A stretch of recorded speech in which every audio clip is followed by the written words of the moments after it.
Good morning class, hope you are fine. Today we are going to start exercise 4C, page number 85, chapter number is 4. The name of chapter is decimal and percentage. In this exercise we will discuss about percentage. What is percentage? The word percentage is based on the Latin word centum. जो percentage का word है वो एक लातीनी जुबान centum से निकला है, ठीक है। अब परसेंटेज क्या होता है? The percentage is a special kind of a fraction.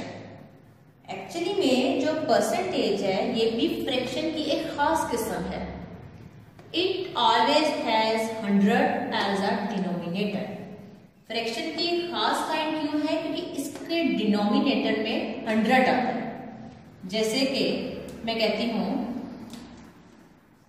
3/100, ये आपके पास क्या हो गया? परसेंटेज। 4/100 परसेंटेज, यानी कि डिनोमिनेटर में हमेशा 100 ही आएगा, इसके अलावा और कोई नंबर नहीं आएगा। फ्रैक्शन है, ठीक है, और लेकिन डिनोमिनेटर क्या होगा? ऑलवेज 100। अब परसेंटेज का सिंबल ये होता है, is a symbol use for percentage which mean percent या अपॉन 100। अब वो कहता है कि मतलब ये आपके पास जो परसेंटेज है इसको हम यानी कि 100 को हम एज ए परसेंटेज भी यूज कर सकते हैं, ठीक है। यानी कि मैं लिखती हूँ 100 की जगह परसेंटेज और ऊपर वाला नंबर एज इट इज। इस परसेंटेज को वो कहता है, यानी कि ये जो परसेंटेज है ये होता है एक्चुअली में 1/100, ठीक है, यानी कि 100। अब ऊपर कोई भी नंबर आ सकता है 2, 3, 4 सो ऑन, लेकिन नीचे आपके पास ऑलवेज 100 रहेगा, जिसको हम परसेंटेज कहते हैं। इसको आप परसेंट भी बोल सकते हैं और अपॉन भी बोल सकते हैं। अब इसके क्वेश्चंस की तरफ आते हैं। अब क्वेश्चन नंबर 4 देखें। Change these fraction into the equivalent fraction with denominator. आपने इसको जो है चेंज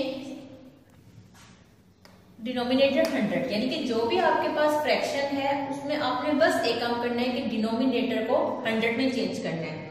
जब आप इसको 100 में चेंज करेंगे देन आपके पास जो है वो आपके पास परसेंटेज में चेंज होगा। अब यहाँ पे है इक्विलेटर फ्रैक्शन में क्या होता है? इक्विलेटर फ्रैक्शन वो होती है कि जब आप उस फ्रैक्शन को कोई भी मल्टीप्लाई या किसी भी एक नंबर से मल्टीप्लाई या डिवाइड करें तो अपने न्यूमिनेटर और डिनोमिनेटर दोनों में मल्टीप्लाई करना है एक ही नंबर से, ठीक है। अब एग्जांपल देख लीजिए, जैसे कि मैंने इसको यहाँ पे 100 चेंज करना है। अब इसका आसान तरीका है कि बाज़ औक़ात हमें नहीं पता चलता कि हम क्या नंबर यहाँ पे मल्टीप्लाई या डिवाइड करें कि मेरा 100 बन जाए। तो जो चीज आपको चाहिए होती है वो आप डिवाइड के अंदर लिखें, और जो आपके पास डिनोमिनेटर में होता है वो आपको डिवाइजर यानी कि बाहर लिखें। अब देखें 10 और 100 किस तरह 10 10 सा 100। जो आपका आंसर आएगा वो आपने ऊपर भी मल्टीप्लाई करना है और नीचे भी, न्यूमिनेटर में भी और डिनोमिनेटर में भी। ये जो चीज होती है जो एक ही नंबर से ऊपर और नीचे सेम, या मल्टीप्लाई है तो ऊपर भी नीचे भी मल्टीप्लाई, अगर डिवाइड है तो ऊपर और नीचे दोनों में डिवाइड, ये आपके पास इक्विवेलेंट फ्रैक्शन होती है। अब आप देख रहे हैं 7 को 10 से मल्टीप्लाई किया 70 और 10 को 10 से मल्टीप्लाई करोगे तो 100। डिनोमिनेटर में आपको 100 चाहिए था, आपको मिल गया। इक्विवेलेंट फ्रैक्शन यूज करनी थी, हमने कर ली, और आपका आंसर क्या आ गया? 70/100, ये आपका आ गया आंसर। बी पार्ट देखिए इसका 8/25। अब यहाँ पे थोड़ी प्रॉब्लम हो रही है कि हमें नहीं पता चल रहा कि हम 25 को किस नंबर से मल्टीप्लाई करें। तो हम क्या करते हैं, हमें 100 चाहिए, हम 100 लिखते हैं, 25 को 100 से डिवाइड करते हैं। मैंने 25 को 4 से मल्टीप्लाई किया तो मेरा आंसर 100 आया। आप 1 से करके देखें, 2 से, फिर 3 से, फिर देन 4 में करके देखें। 25 को 4 से मल्टीप्लाई किया तो मेरे पास आ गया 100, यानी कि ये जो 4 था आपने ऊपर भी मल्टीप्लाई करना है और नीचे भी। अब 8 4 जा 32, 25 4 जा 100। ऊपर चाहे कोई भी नंबर है, नीचे आपके पास 100 होना चाहिए। हमने 100 ले आए, डिनोमिनेटर 100 हो गया, इक्विवेलेंट फ्रैक्शन भी यूज कर ली और हमने डिनोमिनेटर में 100 भी निकाल लिया, तो दैट इज योर आंसर। अब question number 5 and question number 9 बिल्कुल सेम है, एज इट इज है, कोई इनमें डिफरेंस नहीं है। क्वेश्चन नंबर 5 का एक पार्ट मैं कराऊंगी और क्वेश्चन नंबर 9 आपने खुद करना है। Express these fraction of 100 rounding off 2 decimals, ठीक है, प्लेस वेयर नेसेसरी। आपने क्या करना है कि आपके पास जो है, आपके पास एक्सप्रेशन दिया होगा, देखिए जैसे कि 4/7 ऑफ 100, आपने इसको सोल्व करना है और इसके डेसिमल्स 2 decimal प्लेस निकालने हैं। कैसे? वो कहते हैं 4 और 7 ऑफ 100, यानी कि 4 और 7 इसका मल्टीपल है, ऑफ की जगह आपने मल्टीप्लाई लगा दिया। अब numerator always multiply by numerator, तो 4 और 100 को मल्टीप्लाई किया 400, डिनोमिनेटर एज इट इज। अब आपके पास 400/7 आ गया। अब आप इसको डिवाइड करते हैं। 400 था, पहले आपने 40 देखना है, 7 5 35, यहाँ पे कैरी लिया, 5 रिमाइंडर बच गया और 3 में से 3 माइनस ऊपर 0 लिखते नहीं है, 0 नीचे उतर गया। अब ये 50 था, 7 का टेबल 7 तक पड़ा तो मेरा 49 आ गया, तो यहाँ पे कैरी लिया, 9 में से 1 माइनस किया तो 1।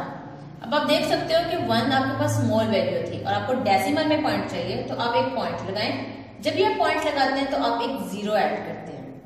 अब मैंने 0 ब्लू से लिखा है कि इसका मतलब है कि पॉइंट से, जो पॉइंट की वजह से ये 0 ऐड हुआ और वो आपने नीचे लेके आपने यहाँ पे एरो बना दिया और ये आपके पास 0 था, जो मैंने ब्लू से मेंशन किया हुआ है। अब ये 10 हो गया, 7 1 जा 7, 7 में से 10 में से 7 माइनस किए 3 फिर स्मॉल वैल्यू थी। आपने इसी पॉइंट, यानी कि पॉइंट नहीं बढ़ाना, एक पॉइंट लगा के आप जितने भी 0 लगाना चाहिए आप लगा सकते हो। एक पॉइंट के एक और 0 लगाया और उसको नीचे उतार दिया और यहाँ पे आपके पास क्या बन गया 30।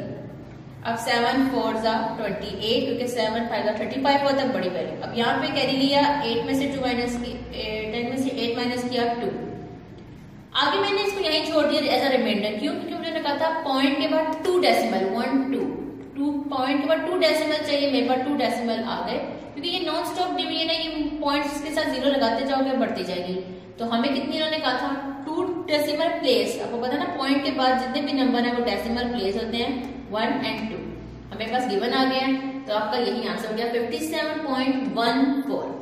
सेम एज इट इज इसके बाकी पार्ट्स हैं और क्वेश्चन नंबर 9 भी एज इट इज है। आपने तमाम क्वेश्चंस को अपने कॉपी में नोट डाउन करने हैं। Thank you.